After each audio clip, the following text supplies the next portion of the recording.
Now let me give you the secret. So here's the secret, Mr. Rohn. Learn to work harder on yourself than you do on your job. Once I got that, it turned my life around. He said, if you work hard on your job, you'll make a living. If you work hard on yourself, you can make a fortune. If you would have known me at age 25, you would have said, Jim Rohn's a hard worker. You'd have known me. You'd have said that. You'd say, well, how come he's got pennies in his pocket and nothing in the bank and behind on his promises? Well, I was a hard worker, but I was working hard on my job, not on myself. I'm telling you, if you'll learn that simple little principle and start the process today, latest tomorrow, I'll give you tonight to think it over, and start working on the inside. Work on your philosophy. Work on your attitude. Work on your personality. Work on your language. Work on the gift of communication. Work on all of your abilities. And if you'll start making those personal changes, I'm telling you, everything will change. Here's what I call the best-kept secret of the rich. Interesting discovery that I made one day. I couldn't believe it when I found out that rich people have about 24 hours a day, and poor people have about 24 hours a day. Wouldn't that drive you mad until you found out what the difference was? I'm telling you, the difference is in the management of the time. A few simple disciplines practiced every day, and your whole life can change. Your future can change. Your income can change. Just a list of things you should consider. Number one, you run the day or it runs you. Part of the key to time management is just staying in charge. But here's what usually happens. We start something and we're in control. But as time starts to unfold, pretty soon we start losing control. You know, you start a business and you're running it. And pretty soon, what? It's running you. You have to stop every once in a while and say, hold it, hold it. Who's in charge here? So here's a good phrase to jot down. Something will master and something will serve. That's the nature of life. That's just how it goes on this spinning planet of ours. Something will master and something will serve. And here's what you have to make sure you become. The master. You run the day. You run the business. You run the enterprise. You run the job. You stay in charge. Now here's how you can stay in charge. Have your written set of goals with you at all times. Then prioritize your goals and decide which is important. Then constantly review your goals. Then have your goals match up to a good written game plan. The game plan that we talked about earlier. The game plan that says, take it out of your head and put it down on paper. Then, with game plan in hand, try to separate the majors from the minors. The really important things from the things you just have to do. And prioritize. Is this a major day or a minor day? And adjust your time accordingly. Is this a major conversation or a minor conversation? A lot of people don't do well, and here's why. They major in minor things. They spend too much time on things that don't count, and too little time on things that should count. So you're about to pick up the phone and make a call. But before you do, decide, is this a major call? Is this a minor call? If it's a major call, it needs a little preparation. If it's a minor call, a few pleasantries will probably do. Hi, how are you? Tell a little joke, exchange some pleasantries. So a little evaluation will save you a lot of time. Major, minor. But here's the best alternative to time management, and that's to get more out of you. If we just get more from ourselves, we can make an hour as valuable as 10 hours used to be. We can get as much done now in a day as we used to get done in a week. Efficiency, skills, knowledge, awareness, practice, getting better. All of that value we can bring to the marketplace, bring to the job, and that's where the real time management comes in. I found out that a normal day is enough time. 8 hours, 10 hours, 5 days, 6 days. That's enough time. The rest of it now has got to be the best use of that time. There's a movement going on now in the workplace. The movement is people setting up home offices, telecommuting to work, working at home and communicating with the office through fax machines and computers and modems and delivery services. People are even starting to work in one state and live in another. They don't need to be at the office all the time. For some jobs, they don't need to be at the office at all. And guess what some of these folks find out? The projects that used to take 2 days, they get done in a few hours. Why? Because they have no distractions. No people stopping by their office to chat. No unsolicited phone calls to take. No unexpected visitors to deal with. When they work, they work. When they play, they play. Now, not everybody has the luxury of having a job that can work like this, but maybe some of the same principles can be applied at the office, like do not disturb times, like scheduling your day so that you're totally undisturbed during those hours in which you complete your best work, like setting certain hours each day to take appointments and phone calls. And that's really where the magic of personal development comes in. Knowing who you are, becoming more valuable. Being more valuable, knowing the value of your rhythms in getting certain tasks done. Getting things done more efficiently in a shorter period of time. Working smarter, not harder. So I want to give you a few things that might help you to get a handle on the management of time. Here's the first one. Ignore the subject. Ignore the subject. That's not a bad suggestion. Somebody says, well, I've been behind all my life. Doesn't look like that's going to change. Forget it. I like that approach. At least it's honest. Nobody's ideas of success and time management are right for you unless they can be applied by you. We've already said that it's important to resist all stereotypes for success, to resist all models of success. So here's one alternative to time management. Ignore the subject. Don't let somebody pressure you by saying, here's what you've got to do with your time. Resist all that. Take advice, but don't take orders. Let somebody give you their opinions and then accept the ones you want to accept. And the ones you don't want to accept, don't accept. Resist all attempts to pressure you into becoming the model of success. Resist all that. Do it on your own time, the time that's right for you. Now here's another alternative to time management. Step down to an easier task. Step down to something more manageable. Something that doesn't require that much time, that much effort.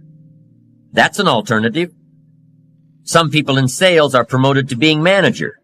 They say, oh, now I've got to be a manager. Heck with this, it takes 14 hours a day, worrying about everybody. I'm getting back out in the field. Get my sales job back. And that's a good alternative. Somebody works for a company and says, oh, I'd love to own one of these companies. Then they find out what it takes to own one of those companies. What kind of pressure, what kind of hours. Can't play golf 3 days a week.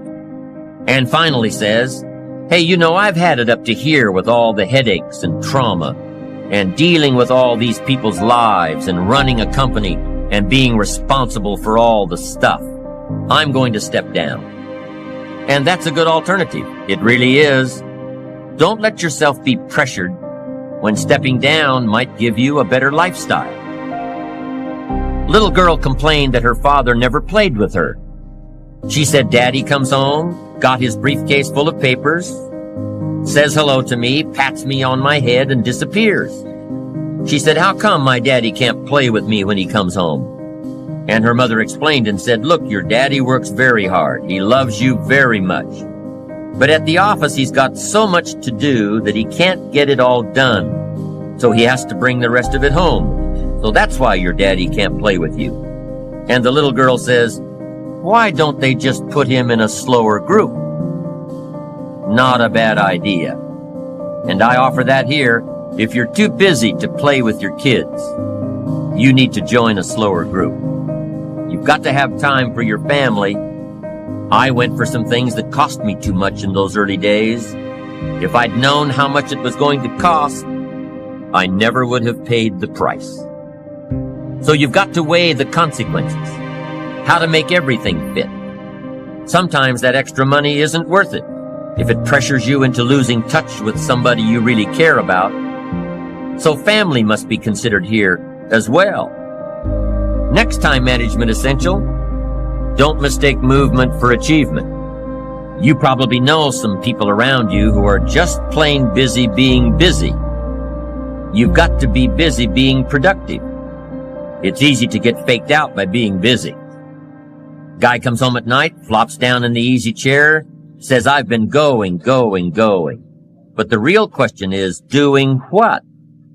I mean, it's the doing what. That's the real key. Not the going. Some people are going, doing figure eights. They're not making much progress. Don't mistake movement for achievement. Evaluate the hours in your days and see if there's not a lot of wasted time in there that you could manage better. Do more with. The next key to good time management is good concentration. Focus. You've just got to zero in on the job at hand. Concentrate. Don't start your business day until you get to the business. I used to start my business day in the shower. I'm trying to compose a letter in the shower. The cobwebs haven't been cleared out yet. I'm not awake yet, and I'm trying to compose a letter. Found out it doesn't work. Wait till you get to the office to start your work. Wait until you get to work before you get to the work. Don't start your business day at the breakfast table. It's not good for the family. Here's another one. On the way to work, don't think about work. It's dangerous. There's a lot of cars out there on the highway. Can you imagine if everybody was driving to work thinking about work? It'd be a mess. Accidents everywhere. Here's what you've got to do. On the way to work, concentrate on the way. In the shower, concentrate on the shower. At the breakfast table, concentrate on the family. Wherever you are, be there. Don't be somewhere else. Give whatever you're doing the gift of attention. Give people the gift of attention. The gift of attention. Concentration. Next time management essential, learn to say no. Boy, it's easy in a social society to just say yes too much. Over-obligate yourself. Then it takes all those phone calls and all that time to back out of it and redo it. Don't say yes too quickly. Better to say, I don't know if I can make it, but I'll give you a call. Better to say you don't know than to say yes too quickly, trying to be nice and then having to back out. One of my colleagues has a good saying, don't let your mouth overload your back. Committing too soon, too quick. Being too eager to please. Appreciate yourself, your time, appreciate your own limits. Know when your commitment to someone else will end up taking time away from yourself and from your family. Have self-appreciation for your special time alone and with those you love and those who love you. This is especially important for charity work, volunteer work as well. A group of entrepreneurs I know have been very successful in their business, getting a lot of press. Pretty soon they're swamped with requests to do pro bono work, do their stuff for free. They must get a couple of offers a month to sit in on one charity board or another. But here's how they handle it. They take all requests, weigh them for time commitments, evaluate them for opportunities, then they take a collective vote on which two they'll accept during the next 12 months. You can't immediately say yes to offers that sound prestigious. You can't immediately say yes to social functions, things that sound like a lot of fun. You've got to say maybe and take time to evaluate what's an important contribution to society and what'll just take time away from your ambitions and your family. Be eager to please yourself and your family. Don't be so eager to please everybody else. Appreciate your own limits. You don't have to fill up every second of the day. Take time to appreciate what you've accomplished. Take time to enjoy the fruits of your labor. Your success should be a pleasure. Appreciating what you've got and what you've done and who you've become is important. It's an important component in fueling your future achievements. Just knowing that you've accomplished in one day what you laid out in your game plan. Just knowing that you finished all you started out to do that day. That's encouraging. And it's these little daily advantages that you're gaining that continue to fuel your achievement. Let's say you're figuring out tomorrow's game plan tonight, and tomorrow looks pretty light. So all you write down for tomorrow is cleanup day. You know, clean up all the little notes on your desk. Write all the thank you notes you haven't gotten around to writing all week. Take care of a few phone calls that keep getting shuffled from one day to the next. Nothing major, just minor stuff. But nonetheless, little stuff that keeps nagging on you until you get it done. So you spend your day in a cleanup mode. You file the notes, write the thank you cards, make the phone calls. Not a major day, but at the end of the day, you feel you've accomplished so much. Why? Because you've taken care of so many little details. The little details that can make a major difference. You feel like you've really achieved something during this day that started out to be so minor. Little achievements are just as important as big achievements. Why? Because you can't appreciate the big achievements without first appreciating the little ones.